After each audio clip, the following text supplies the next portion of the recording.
바른 시각으로 보는 바른 경제 시간입니다. 한남대 글로벌 IT 경영학과 강신철 교수와 함께하겠습니다. 어서 오십시오, 교수님. 예, 안녕하세요. 예. 지난주에 이어서 이제 블록체인, 비트코인에 대해서 좀 얘기를 계속 나눠볼 텐데요. 네. 머지않아서 비트코인이 폐기될 것이다. 이런 말씀을 지난주에 하셨습니다. 네. 예. 오늘은 좀 그 이유에 대해서 구체적으로 좀 말씀을 드려야 될 것 같습니다. 네. 그러니까 블록체인 기술은 중앙 관리자 없이도 이제 위조나 해킹을 당할 위험 없이 낮은 거래 비용으로 이제 당사자 간에 직접 물류거래나 부동산 거래 등을 할 수 있도록 디지털 코드로 만든 공개 장부를 다수의 컴퓨터에 분산시켜 놓고 보관하자는 것이 이제 본래 취지인데. 예. 당연히 이제 블록체인을 기반으로 구축한 시스템이 작동을 하려면 그 데이터 블록이 진본인가 이게 확인하는 그런 알고리즘을 누군가 암호화하고 기록해야 하는 그 채굴 작업에 대한 대가를 누군가는 지불을 해야 됩니다. 그 채굴 비용을 누가 지불합니까? 그 사실 당연히 그 서비스를 이용하는 당사자들이 지불해야 합니다. 예. 그러니까 우리가 화폐를 이용하면 그 사용료를 냅니다. 한국은행에서 지폐를 설계하고 인쇄하는 데 드는 화폐 발행 비용을 우리가 직접 지불하지는 않는 것 같지만 사실 세금을 내기 때문에 간접적으로 그 사용료를 지불하고 있는 거고요. 그 또 가상화폐인 신용화폐, 그러니까 신용카드나 수표를 사용하면 사용자가 그 서비스 이용료를 냅니다. 예. 그래서 즉 화폐를 이용하는 서비스 비용은 서비스 이용자가 지불하는 게 당연하고요. 그렇죠. 예, 비트코인은 채굴 비용을 보상해 주기 위해서 지급된 하나의 서비스 비용이기 때문에 비트코인은 가짜 화폐이고요. 또 예. 지난번에도 말씀드렸지만 일반 투자가들이 비트코인을 가지고 있다고 해서 받을 수 있는 서비스가 지금 아무것도 없거든요. 예. 그래서 결국 정상적인 경제 상식 가진 사람이라면 아무짝에도 쓸모없는 비트코인을 돈을 주고 사지는 않을 겁니다. 예. 그런데 이 서비스 비용인 비트코인이 투기의 대상이 됐잖아요. 예. 그렇죠. 그러니까 블록체인 시스템의 서비스 비용 이용자들은 당연히 스마트폰이나 이제 컴퓨터를 소유한 자들일 것이고, 예. 그들이 컴퓨터를 이용해서 이제 블록을 직접 생산하고 인증하고 보관하는 일을 해야 블록체인 본래 취지에 맞고, 또 비트코인은 그 시스템을 이용하기 위한 수수료 개념이기 때문에 투자의 대상이 돼서는 안 되는 거죠. 예. 지금처럼 이제 대형 자본가들이 그 채굴업을 장악하고 있고 채굴한 대가로 받은 비트코인을 일반 투자가들이 그 원가의 수백 배나 되는 돈을 주고 사고 판다는 거는 이건 투기 행위 이상 아무것도 아닙니다. 그래서 아무런 부가가치도 창출하지 못하면서 투기 수단 이외에 아무런 효용 가치도 없는 가짜 화폐를 발행하는 대가를 왜 투자자들이 지불해야 하는지 저는 이해가 안 갑니다. 예. 그래서 논리적으로 말이 안 되는 것이기 때문에 비트코인 시스템은 폐기되어야 마땅합니다. 예.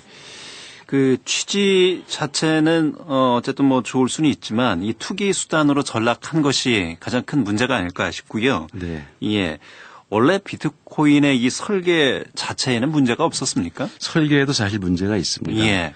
그 비트코인 백서 그 9페이지로 된 게 있거든요. 그걸 읽어보면은 그 창안자인 사이토 나카모토라고 하는 그 가상인물이 국가나 은행 또는 인증기관 같은 중앙통제소 없이도 보안이 완벽하고 거래 비용이 최소화된 공개장부 운영 시스템을 구축하려고 했었습니다. 예.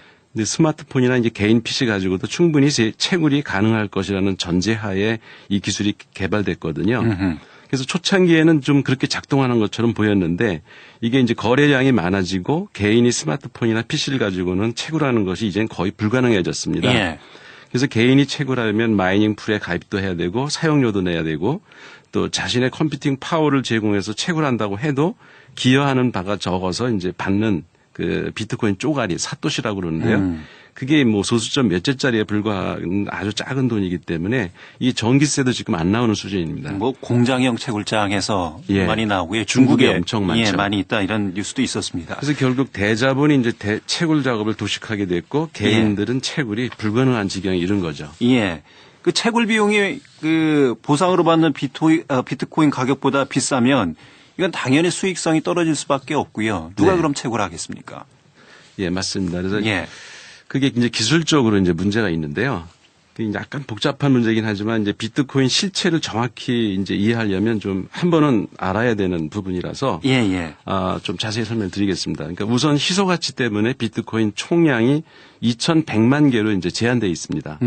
그 중에 이제 9년이 지난 지금 현재 어제 제가 체크해 봤는데 1,742만 개가 지금까지 생산이 됐어요. 예. 그러니까 원래 총량의 82%가 이미 생산된 거죠.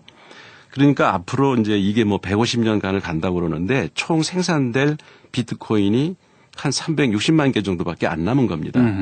이렇게 초기에 생산이 집중된 이유는 이제 비트코인이 블록 하나를 생산하는데 보상으로 주는 그 비트코인 수가 4년마다 이렇게 반감을 합니다. 반씩. 그러니까 50개에서 시작해서 25개, 지금 이제 12.5개를 주고 있거든요. 예.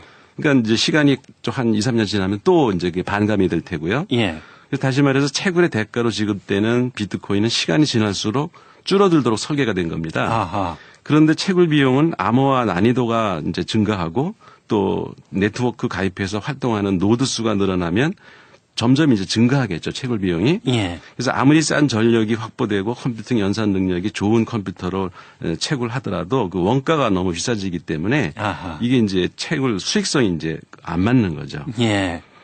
그, 캐넬 이제 비트코인은 적어지고, 그리고 그 캐낼 수 있는 생산 원가는 계속해서 늘어나고. 그렇죠. 예, 노드수 늘어나고 예. 그 거래량이 늘어나면 계속 이제 그 블록체인을 생산하는 비용이 올라가는 거죠. 수익보다 비용이 더 커지는 거잖아요. 예. 그러니까. 이미 거의 그 상태에 와 있습니다. 그러면 이 비트코인 총량을 더 늘리는 방법은 없을까요?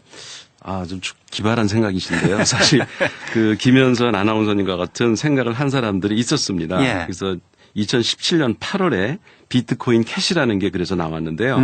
소위 이제 코인 하드포크라고 하는 거예요. 그래서 예. 아주 쉽게 말하면 이제 비트코인의 구조, 그러니까 비트코인하고 구조는 아주 거의 똑같은데 그 총량도 2,100만 개로 제한되어 있고요. 예. 그래서 블록당 이제 데이터 용량만 1메가에서 8메가로 늘려서 이제 처리 속도를 늘린 이거 하나의 이제 그 비트코인의 짝퉁입니다. 예.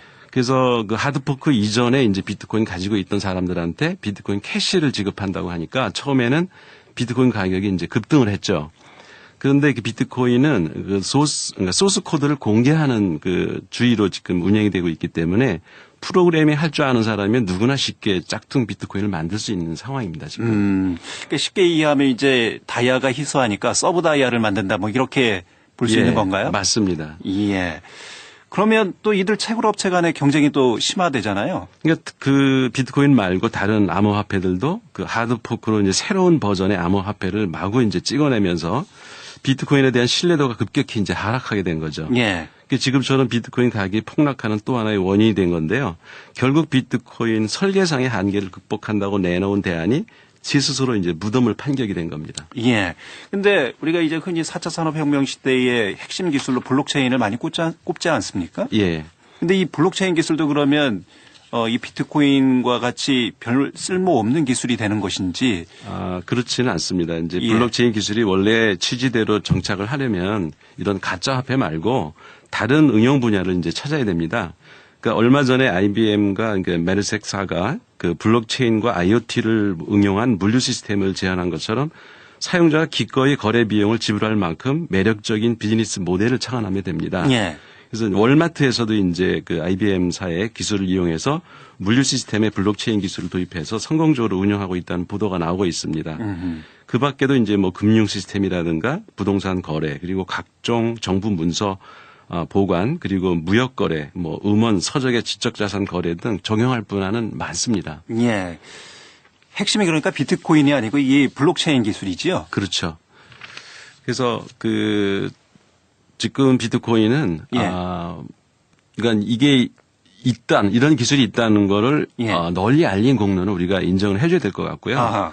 그렇지만 이제 비트코인 자체는 그야말로 돈 놓고 돈 먹는 그 도박판 벌려놓은 꼴입니다. 그래서 한탕주의를 만연케 하고 그 투기 열풍을 불러일으켜서 성실하게 윤리의식을 가지고 살아가는 사람들에게는 허탈감을 안겨주는 등 적지 않은 부작용을 일으킨 것도 사실입니다. 그래서 예. 하루빨리 비트코인의 허상이 좀 사라지고 진정한 의미에서 블록체인 기술을 제대로 적용한 스마트한 블록체인 응용 시스템이 등장하기를 기대해봅니다. 예.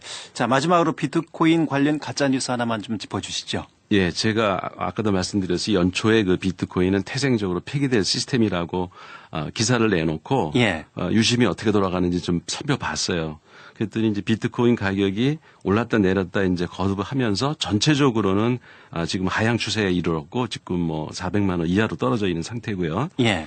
그때마다 이제 그 코인 텔레그라프라고 하는 그 비트코인 전문 기관이 있습니다. 이런 기관을 들먹이면서 그 팟캐스트나 뭐 아니면은 그 유튜버들이 비트코인 전문가들이 이제 비트코인 가격이 바닥을 찍었으니까 오를 거다. 다시 반등할 것이다. 예, 그리고 예. 뭐 심지어 2019년에는 2만 5천 불까지 또 오른다. 또 뭐 미국 분석 전문가 하면 사람들이 또 껌뻑 죽잖아요. 그러니까 그런 사람 이름을 실체도 들먹이면서 없는. 예. 2020년까지 9,800만 원까지 이제 오를 거다. 이런 터무니없는 소리를 하면서 유튜버들이 무책임하게 이제 장밋빛 전망을 내놓고 있는데요. 예. 이거 모두 가짜 뉴스입니다. 그래서 오늘 방송을 들은 KBS 청취자 여러분들은 절대로 이런 무책임한 말에 현혹되지 않았으면 좋겠습니다. 예, 알겠습니다. 바른경제, 블록체인 또 비트코인에 대해서 살펴봤습니다. 한남대 글로벌 IT 경영학과 강신철 교수였습니다. 교수님 수고하셨습니다. 예, 고맙습니다.